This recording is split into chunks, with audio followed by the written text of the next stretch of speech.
आप सबों को मेरा जय मसीह की। और मुझे बड़ी खुशी है कि मैं फिर से हाजिर हो सकती हूँ अपने इस चैनल पे। आज का मौसम बहुत अच्छा है और मैं जानती हूँ कि आप लोग वेट कर रहे होंगे कि अगला मेरा मैसेज क्या होगा। आइए हम जिससे पहले अपने मैसेज में जाएंगे, एक प्रार्थना करेंगे। हे हमारे स्वर्गीय महान परमेश्वर पिता, हम तेरे पास आते हैं।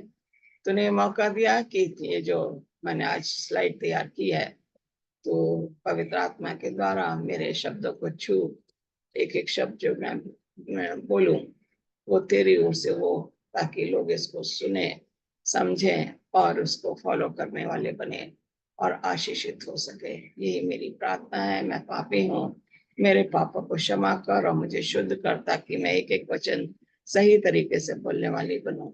मेरी प्रार्थना को सुनो, कबूल कर। तेरे प्यारे बेटे यीशु मसीह के नाम से मांगते हैं, आमीन। आज हम जाएंगे मैगडला जो है, ये एक ऐसा टाउन है जहाँ पे कि मेरी मगदलिनी आई थी जहां से। और अगर हम मेरी मगदलिनी को देखें तो वो लोग उसको बड़ी नीची नजर से देखते थे, क्योंकि जो वो थी मैगदला टाउन से थी। और इसमें से यीशु मसीह ने 7 बदरूएं निकाली थी। When we look at Mary Magdalene, she comes from the town of Magdala, and this is on the sea coast of Galilee, and therefore people here were fishermen. And this lady who's coming to in today's message, she had 7 demons, and Jesus had taken them out, and therefore she started helping Jesus, and she became very attached to Jesus, serving him at all time. When we look at here, we see the town here, Magdala town. This is the hometown of Mary Magdalene. This is also known as the fishing village on the Sea of Galilee. गलील के समुद्र के किनारे ये Magdala जो शहर था, छोटा सा, ये बसा हुआ था। यहाँ पे लोगों के पास बहुत ज्यादा किश्तियां थी, और उस किश्ती में जाके वो लोग समुद्र में से मछलियां पकड़ते थे और लकड़ी का व्यापार करते थे। They had most of the people in this Magdala town had boats, and they also used to work, supplies the wood. Also, that she was possibly a woman of wealth, which explains how she is called one of those women who followed Jesus and cared for his needs. अगर हम लूका 8:1-3 में देखें तो ये एक ऐसी स्त्री थी, कहते हैं कि ये परिवार से संपन्न थी, इसको पैसे की कोई कमी नहीं थी। लेकिन इसके अंदर जो बदरूएं थी वो यीशु मसीह ने निकाली, वो 7 थी। और हम देखते हैं कि ये बदरूएं निकालने के बाद ये यीशु मसीह के नक्शे कदम पे चलने लगी, और जहां भी यीशु मसीह जाते थे ये वहां जाती थी। तो जब हम देखते हैं कि यीशु मसीह के साथ चलती थी और उनके साथ साथ उनके चेलों की सेविकाई करती थी, और हर चीज से, जो भी चीज की इनको जरूरत पड़ती थी चेलों को, ये पूरी तरीके से उनकी हेल्प करती थी। She always helped the disciples and Jesus in anything they required, either food or any other material. She was a very great help for Jesus and his ministry. हम यहाँ पे देखें, लूका उसका 8वां अध्याय की 2री आयत में लिखा हुआ है, also some women who had been cured of evil spirits and diseases, Mary called Magdalene, from whom 7 demons had come out. यहाँ पे लिखा हुआ कुछ स्त्रियां जो दुष्ट आत्माओं से और बीमारियों से छुड़ाई गई थी, वो यहाँ ये है कि मगदलिनी कहलाती थी, जिसमें से 7 दुष्ट आत्माएं निकाली गई थी। हम देखते हैं कि इसकी हालत कैसी थी। मसीह के पास आने से पहले we can see how she was troubled by those 7 demons in her. They were always troubling her, persecuting her, and mentally disturbing her. This was what we see Mary Magdalene. When we say Mary Magdalene, because she comes from the town Magdala, and therefore the people living in Magdala were known as Magdalenes. जो कि Magdala town में रहते थे उनको Magdala वासी कहा जाता था। और मरियम का नाम भी जो है मरियम मगदलिनी इसीलिए पड़ा है।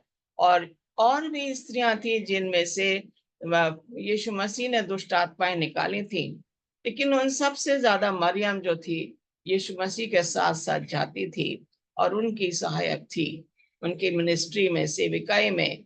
तो हम देखते हैं कि एक बार उसने यीशु मसीह का दामन पकड़ा, उसने पीछे मुड़ के नहीं देखा। She just went wherever Jesus went, and she considered herself as the greatest sinner. But Jesus forgave her after taking out those demons from her. We see one on one with Jesus, two diverse sinners.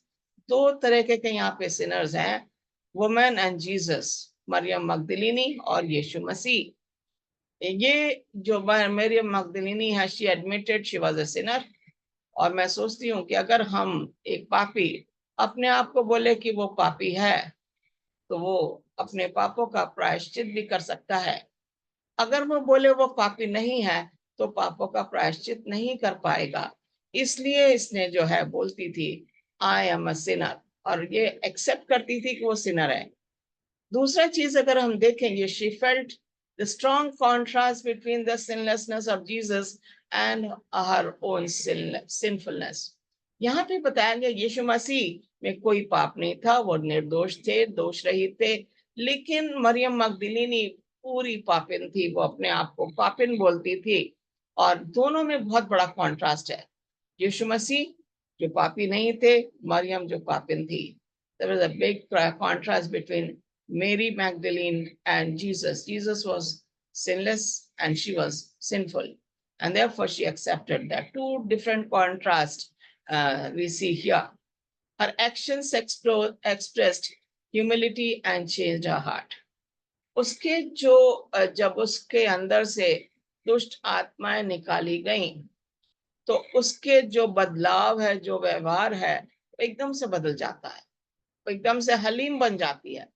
We see her once the demons were out of her body, sure, there is a change of heart in her. In lowliness, she washed his feet with tears, wiped with her hair in love. She kissed his feet. In liberality, she anointed his feet with costly ointment. हम देखते हैं कि इतनी हलीम बन गई, वो यीशु मसीह के साथ साथ जाती थी, उनके पैर धोए उसने, अलाबास्टर जो परफ्यूम था उनके पैरों पर डाल के उनको अभिषेक किया, और उनके साथ साथ रही। वो यीशु मसीह को छोड़ना ही नहीं मांगती थी। Jesus gave her what she needed most, forgiveness and peace.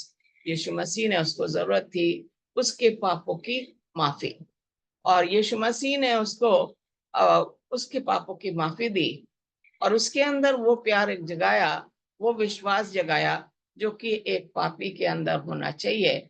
इसलिए वो यीशु मसीह के साथ साथ जाती थी।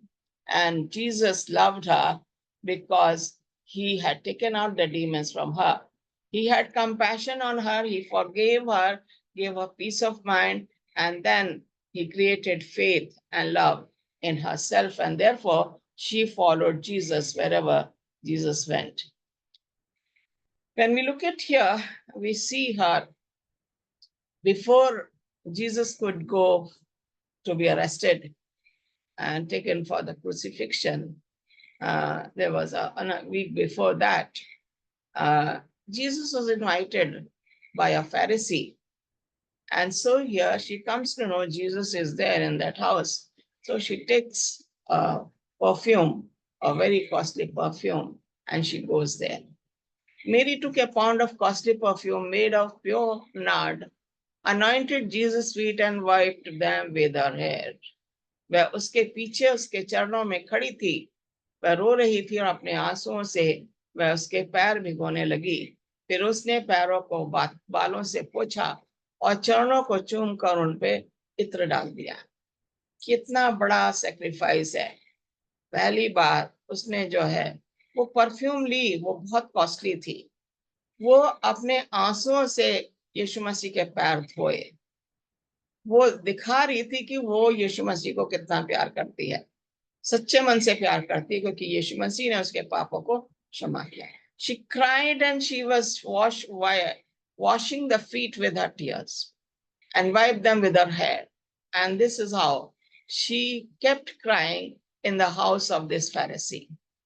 And then she poured that costly perfume on his feet, and she began to kiss them. उसके पैरों को उसने इतना चूम लिया और वो उसको चूमती रही, क्योंकि उसे मालूम था उसकी जगह यीशु मसीह के पैरों में है, तो इसलिए वो यीशु मसीह के पैरों में गिर गई। She cried and she anointed Jesus with that costly perfume. And therefore, we see in the home of Pharisee, people had a different attitude towards this woman who had done this good act for Jesus. यहाँ पे अगर हम देखें लूका 7 36 से 50, one of the Pharisees asked him to eat with him, and he went into the Pharisee's house and reclined at the table. And behold, a woman of city who was a sinner, when she learned that he was reclining at the table in Pharisee's house, bought an alabaster flask of ointment, and standing behind him at his feet, weeping, she began to wet his feet with her tears and wipe them with the hair of her head, and kissed his feet, anointed them with the ointment. And when Pharisee who had invited him saw this, he said to himself, if this man were a prophet, he would have known who and what sort of woman this is who is touching him, for she is a sinner. And Jesus answered him and said, Simon, I have something to say to you. And he answered, yes, teacher. We go on a little further and it says, yeah, then turning towards the woman, he said to Simon, do you see this woman? I entered your house, you gave me no water for my feet, but she has wet my feet with her tears, wiped them with her hair. You gave me no kiss, but from the time I came in, she has not ceased to kiss my feet. You did not anoint my head with oil, and she has anointed my feet with ointment. Therefore, I tell you, her sins, which are many, are forgiven, for she loved much, but he who is forgiven little loves little. And he said to her, your sins are forgiven.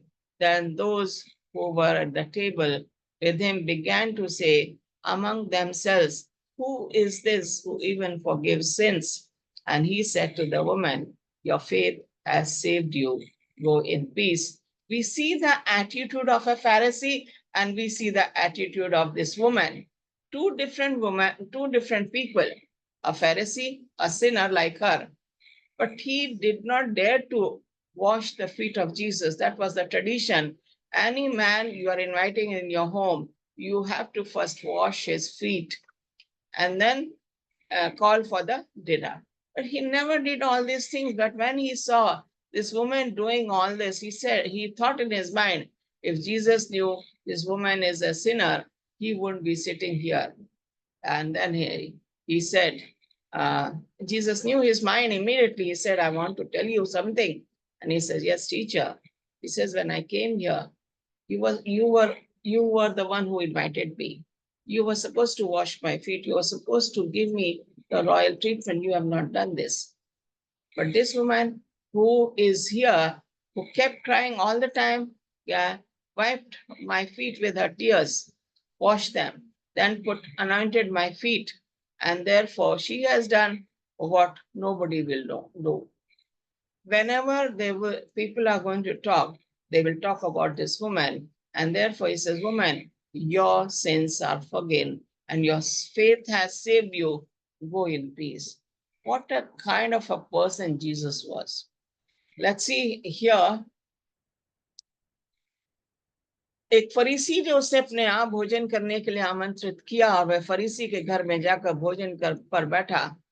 उस नगर में एक पापिन स्त्री थी जो जान गई थी कि वह फरीसी के घर में भोजन कर रहा है। वह उसके पीछे उसके पैरों के पास खड़ी होकर रोती रही और अपने आंसुओं से उसके पैर धोने लगी। फिर उसने उन्हें अपने बालों से पोंछा, उन्हें चूमा, उन पर इत्र लगाया। जब उस फरीसी ने जिसने उसे बुलाया था ये देखा तो मन ही मन सोचने लगा, यदि यह मनुष्य भविष्यवक्ता होता तो जान लेता कि ये जो इसे छू रही है वो कौन और कैसी स्त्री है, क्योंकि वो तो पापिनी है। यीशु ने उसको उत्तर दिया, शमौन, मुझे तुझसे कुछ कहना है। उसने कहा, हे गुरु, मुझे बता। फिर उस स्त्री की ओर फिरकर उसने शमौन से कहा, क्या तू इस स्त्री को देखता है? जब मैं तेरे घर में आया तब तूने मेरे पाँव के लिए पानी नहीं दिया, परंतु इसने अपने पाँव को आंसुओं से भिगोया और अपने बालों से पोंछा। तुमने मुझे चूमा नहीं, लेकिन जब से मैं अंदर आई हूं उसने मेरे पैर चूमना बंद नहीं किया है। तूने मेरे सिर पर तेल नहीं मला, परंतु उसने मेरे पाँवों पर इत्र मला। सो मैं तुमसे कहता हूँ कि उसके पाप बहुत से पाप क्षमा हुए हैं, इसलिए उसने बड़ा प्रेम दिखाया। परंतु जिसका थोड़ा क्षमा हुआ वो थोड़ा प्रेम करता है।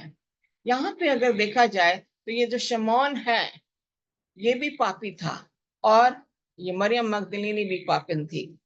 यहाँ पे यीशु मसीह उसको बताना मांग रहे हैं कि तूने मुझे यहाँ पे बुलाया, और जो हमारी ट्रेडिशन या रीति रिवाज था उसके मुताबिक तुझे मेरे पैर धोने थे, लेकिन तूने ऐसा कुछ भी नहीं किया। लेकिन ये स्त्री को देखो, ये इसका घर नहीं है, ये घर तेरा है, लेकिन तेरे घर में आके इसने क्या करा, मेरे पैरों पे अपने आंसुओं से धोया और अपने बालों से मेरे पैर छुए, उनको साफ किया। और फिर इसने मेरे पाँव को इत्र डाला। पूरा जो एलेबस्टर का जो इत्र था वो पूरी बॉटल, नहीं मालूम कितनी बड़ी थी, लेकिन उसने वो पूरी डाली। बहुत महंगी आती थी इत्र, जो उसने यीशु मसीह के पैरों में डाली और उनके पैरों को वो चूमती रही। और जब देखते हैं, जब से मैं अंदर आया हूं उसने मेरे पैर चूमना बंद नहीं किया है।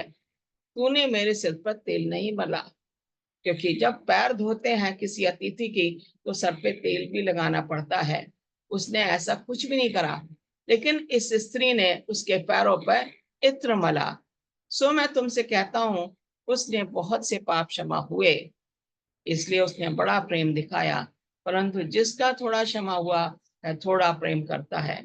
वो ये बता रहे हैं कि इस स्त्री जो पापिन है, जिसको तुम नीची नजर से देख रहे हो, इसके बहुत से पाप थे, और इसने अपना प्रेम दिखाया मेरे पैरों पर इतना कॉस्टली ये इत्र डाल के। जब भी इस दृष्टांत के बारे में बातें होंगी, इस स्त्री का नाम हमेशा आएगा।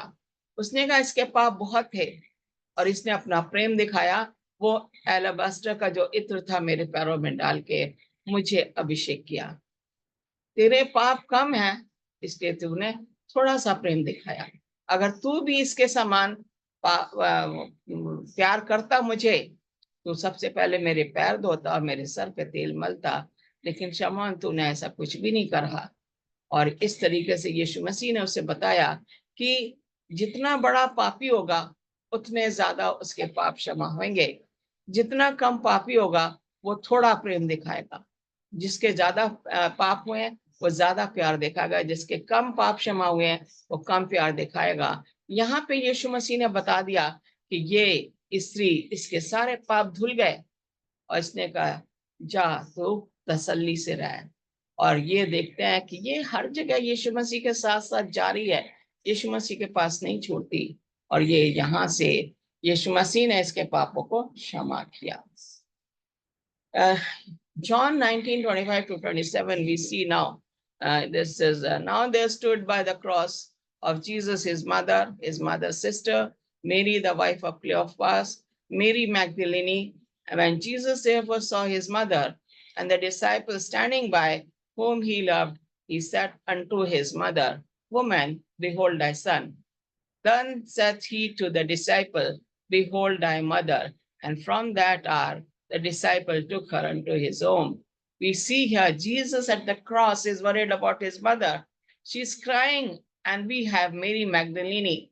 We have Mary, the wife of Cleopas. We have mother and his mother's sister. उसकी मौसी भी वहां पे है, उसका नाम भी मेरी है। ये तीन मेरी यहाँ पे, तीसरी जो है ये वाइफ ऑफ क्लियोपास। हम देखते हैं कि ये स्त्रियां क्रूस पे क्या कर रही हैं। Why are they at the cross? They have concern and love for Jesus, and therefore they are standing near the cross, looking at Jesus and crying. When they see how Jesus is suffering on the cross, they have been crying right through. He cares for his mother. He tells the disciple John, he says, "This is your mother," and he tells his mother, "Woman, this is your son." And from that on, the disciple took his mother to take care of Jesus' mother. What a privilege John had got to take care of Jesus' mother. And so he took her from then on. And we see next that कुछ स्त्रियां वहां दूर से खड़ी देख रही थीं, जिनमें मरियम मगदलीनी, छोटे याकूब, यूसुफ की माता मरियम और सलोमी भी थी। जब यीशु गलील में था तो ये स्त्रियां उसकी अनुयायी थीं और उसकी सेवा करती थीं। वहीं और भी बहुत सी स्त्रियां थी जो उसके साथ यरूशलेम तक आई थीं। यहाँ पे हम देख रहे हैं कि यीशु मसीह क्रूस पे थे। वो क्रूस पे वो उनको दर्द हो रहा था, उनके कीले ठोकी हुई थी, दोनों हाथों में, पैरों में कीले ठोकी हुई थी और दर्द से जो है परेशान थे। लेकिन उनके साथ जो है यहाँ भी स्त्रियां उनको सपोर्ट देने आई हैं। यहाँ पे हम देख रहे हैं कि चेले नहीं दिख रहे, लेकिन चेलों की जगह वो स्त्रियां हैं जो यीशु मसीह जाते थे गलील के किनारे, जो जाते थे समुद्र के किनारे, ये स्त्रियां साथ रहती थी, उनकी सेवा करती थी। आज यहाँ पे जो क्रूस पे जब यीशु मसीह है, सिर्फ एक चेले के और कोई चेला नहीं यहाँ नहीं दिख रहा है। ये स्त्रियां उसकी अनुयायी हैं और उसकी सेवा करती थी। यहाँ भी उन्हें जो दर्द यीशु मसीह को हो रहा है, वो दर्द इन स्त्रियों को भी हो रहा था। ये दर्द से करा रही थी क्योंकि यीशु मसीह की जो सफरिंग थी, इन्होंने अपनी सफरिंग समझा। यीशु मसीह की ये सेवा करती थी, लेकिन आज वो हेल्पलेस थी। वो सेवा करना मांग रही थी, वो चाह रही थी यीशु मसीह को जल्दी से क्रूस पे से नीचे उतारा जाए। They wanted that Jesus should be brought down from the cross and not be suffering like this. The crown of thorns should not be there on his head. They wanted to help him out. They wanted to take care of him, but then they were helpless. They were crying and looking at Jesus, and Jesus knew these women are really caring for him, and therefore he was on the cross. But he knew the woman never left him. Ladies ने उन्हें नहीं छोड़ा, चेले छोड़ के चले गए, लेकिन लेडीज यहाँ पे खड़ी हैं, रो रही हैं, क्रूस के पास बैठी हैं, ऊपर की तरफ उनकी नजर वहां से हट ही नहीं रही है। They're not able to take away their glances away from Jesus Christ. They were looking at Jesus and shedding tears of sorrow, how Jesus was suffering on the cross. क्रूस पे वो सफर कर रहे थे, वो परेशान हो रहे थे, और यहाँ पे ये लेडीज इतनी परेशान थी कि ये मसीह की सेवा करना मांग रही थी और ये कर नहीं पा रही थी। वो चाह रही थी कि यीशु मसीह को क्रूस पे से एकदम नीचे उतारा जाए, लेकिन नहीं, वो क्रूस जो था वो बड़ा निर्लज कायम का शर्मनाक मृत्यु यीशु मसीह को मिली। वो खून जो बह रहा था, वो खून पसीने के तौर पे उनके शरीर से बह रहा था, और वो जब तक रहेगा जब तक यीशु मसीह अपनी जान नहीं देंगे। वो जानती थी कि ये यहाँ पे जो है वो यीशु मसीह के लिए असहाय महसूस कर रही है, लेकिन वो रो रही थी, यीशु मसीह के साथ थी, चेले उनके साथ नहीं थे। कितना दर्द भरा ये समय था यीशु मसीह के लिए।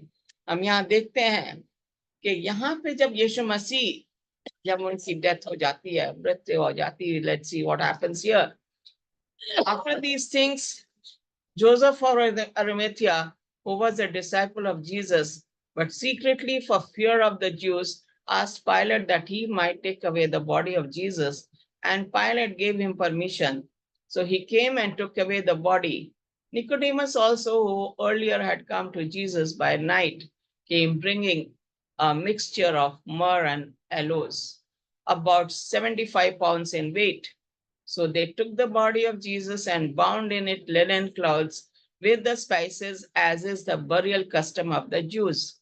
Now in the place where he was crucified, there was a garden, and in the garden a new tomb in which no one had yet been laid. So because of the Jewish day of preparation, since tomb was close at hand, they laid Jesus there. We can see here also we don't see the disciples. We only see the secret disciples of Jesus Christ, Joseph of Arimathea and Nicodemus. We remember that we are never the name of Joseph of Arimathea has never been mentioned here, but he was a very rich disciple of Jesus Christ. He worshipped Jesus Christ secretly, And there was another one, Nicodemus, who came in the night, and then Jesus said, you be born again. And therefore we see he also brings along with him the spices, 75 pounds in weight, so that they can apply on the body of Jesus. And they also brought linen cloths so that they could wrap the body of Jesus in the linen cloth. And there was near a garden where there was a new grave of Joseph of Arimathea. He had already made his grave early, and so new grave. And therefore, Nicodemus and Joseph, they bring down the body of Jesus and then take it to the tomb of Joseph of Arimathea. हम देखते हैं कि यहाँ पे दो ही लोग हैं और वो स्त्रियां हैं। हम देख रहे हैं कि चेले यहाँ भी नहीं हैं, लेकिन ये स्त्रियां साथ साथ जा रही हैं। जब उनको ऊपर से नीचे उतारा गया क्रूस पे से, जोसेफ जो था, यूसुफ और मेथिया का, और निकोडिमस, इन दोनों ने उसकी बॉडी को उतारा। ये लेडी, ये स्त्रियों ने उसकी मदद की। यहाँ पे हम देख रहे हैं, मगर चेले यहाँ भी नहीं दिख रहे। इसके बाद अरमेतिया के यूसुफ ने, जो यीशु का एक अनुयायी था, किंतु यहूदियों के डर से इसे छिपाए रखता था, पिलातुस से विनती की कि उसे यीशु के शव को वहां से ले जाने की अनुमति दी जाए। पिलातुस ने उसे अनुमति दे दी, सो वह आकर उसका शव ले गया। निकोदेमस भी, जो यीशु के पास रात को पहले आया था, वहां कोई 30 किलो मिला हुआ गंधरस और एलवा लेकर आया। फिर वे यीशु के शव को ले गए और यहूदियों के शव को गाड़ने के रीति के अनुसार उसे सुगंधित सामग्री के साथ कफन में लपेट दिया, जहां यीशु को क्रूस पे चढ़ाया गया था। वहां एक बगीचा था और उस बगीचे में एक नई कब्र थी, जिसमें अभी तक किसी को रखा नहीं गया था, क्योंकि वह सबत का तैयारी का दिन शुक्रवार था और वह कब्र बहुत पास थी। इसलिए उन्होंने यीशु को उसी में रख दिया।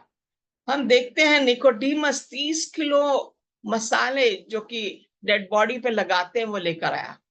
लिनन का कपड़े लेकर आए, वो उसमें उसको लपेटना था। वो स्पाइसेस, मसालों से यीशु मसीह की बॉडी को फिर लिनन के कपड़ों से उसको लपेटा, जैसे पट्टी बांधते हैं, और वो बांध के उन्होंने, और ये जब ऐसा कर रहे थे तो मेरी मगदलीनी वहां थी और भी स्त्रियां वहां थी जो क्रूस के पास, यीशु मसीह के पास थी, और देख रही थी कि वो हेल्पलेस स्टेट है, वो मदद नहीं कर पा रही। लेकिन वो कब्र पे भी गई, यीशु मसीह को जब ले जा रहे थे, और वहां भी वो वहीं के पास खड़ी नहीं, जब निकोडीमस और जो यूसुफ ने उनकी बॉडी पे मसाले लगा के उसको पट्टी बांध के उसको उस कब्र में रखा।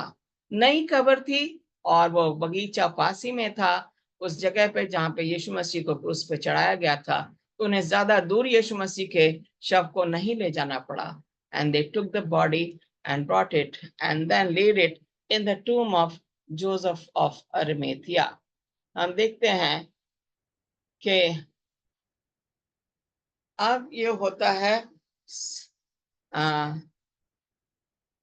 तब स्वर्गदूत ने इन स्त्रियों से कहा, डरो मत। अब आ गया यीशु मसीह जब जिंदा होते हैं, तब स्वर्गदूत ने उन स्त्रियों से कहा, डरो मत, मैं जानता हूं कि तुम यीशु की खोज रही हो, जिसे क्रूस पर चढ़ा दिया गया था। वो यहाँ नहीं है, जैसा कि उसने कहा था, वह मौत के बाद फिर जला दिया गया है। आओ उस स्थान को देखो जहां वह लेटा था, और फिर तुरंत जाओ और उसके शिष्यों से कहो कि वह मरे हुए में से जिला दिया गया है, और अब वह तुमसे पहले गलील को जा रहा है। तुमसे कहा, तुम उसे वहीं देखोगे, जो मैंने तुमसे कहा उसे याद रखो। उन स्त्रियों ने तुरंत ही कब्र को छोड़ दिया, वे भय और आनंद से भर उठी। फिर यीशु के शिष्यों को यह बताने के लिए वे दौड़ पड़ी। Now these women are coming on Sunday morning and they were worried when they saw Jesus is not found in the tomb. पत्थर हटाया हुआ है, और वो डर जाते हैं कि उसके प्रभु को कहाँ ले जाते हैं। मरियम मगदलीनी को एकदम चिंता हो जाती है, लेकिन वहां पे वो फरिश्ते को देखते हैं, और फरिश्ता कहता है कि जाओ, वो जिंदा हो गया, तुमसे पहले गलील को जा रहा है। The angel told them that Jesus is risen already. Go to Galilee, and before you reach, he will be there. You will meet him there in the Galilee. And therefore, go tell the disciples that Jesus has been resurrected from the dead.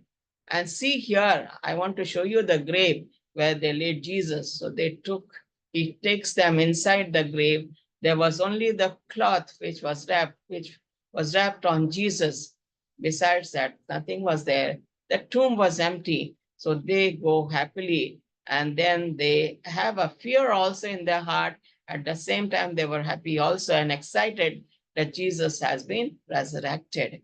यहाँ देखिए, यहाँ भी मेरी मैगदलीनी का role है कि वो किस तरीके से यहाँ पे जो है यीशु मसीह की कितनी उसको चिंता है।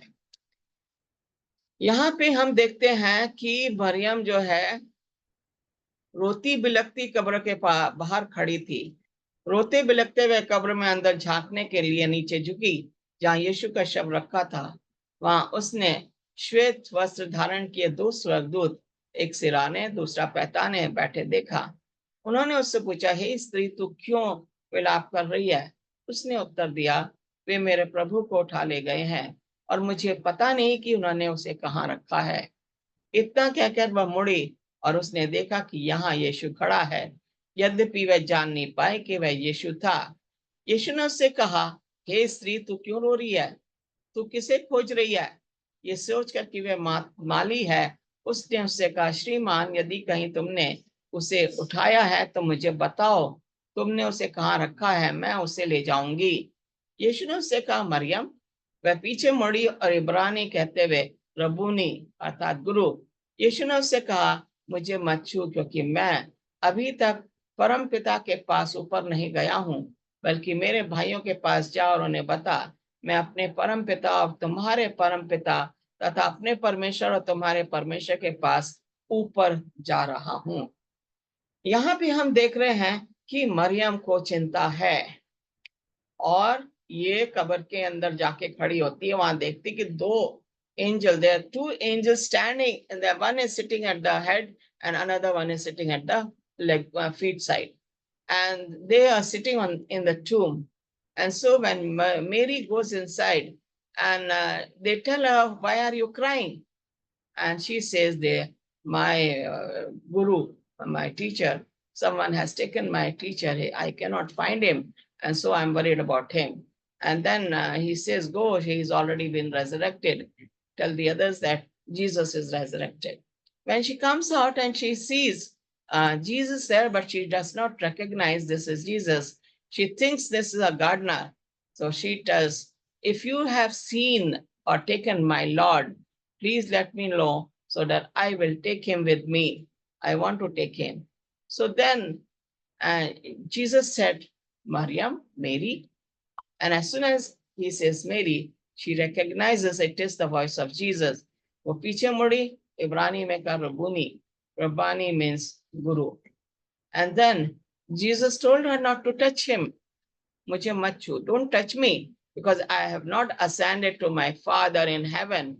I have to go to my Father before you touch me. You don't need to touch me. And she wanted to get very close to Jesus, but then Jesus did not allow her. He said, I want to go to my Father, and then don't touch me.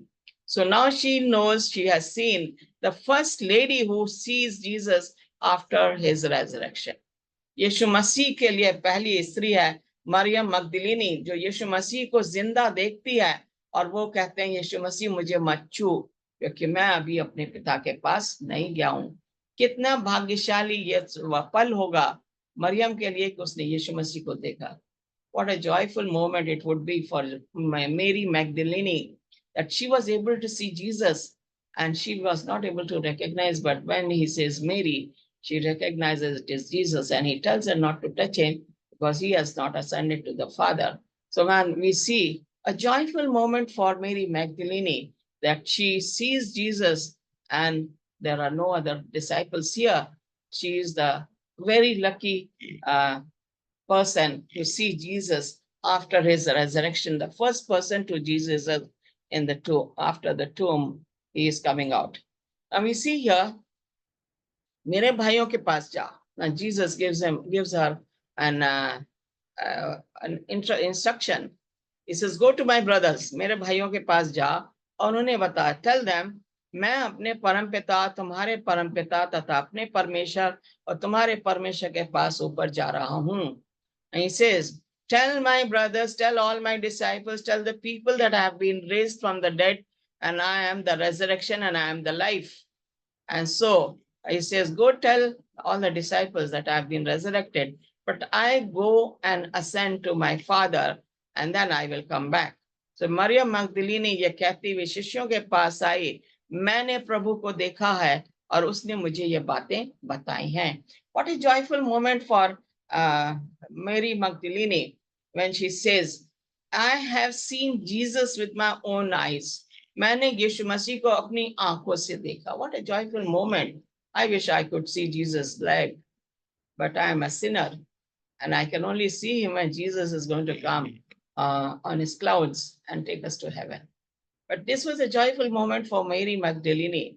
उसके लिए बहुत खुशी का पल था कि यीशु मसीह को उसने देखा और यीशु मसीह ने कहा, जाओ चेलों को बताओ.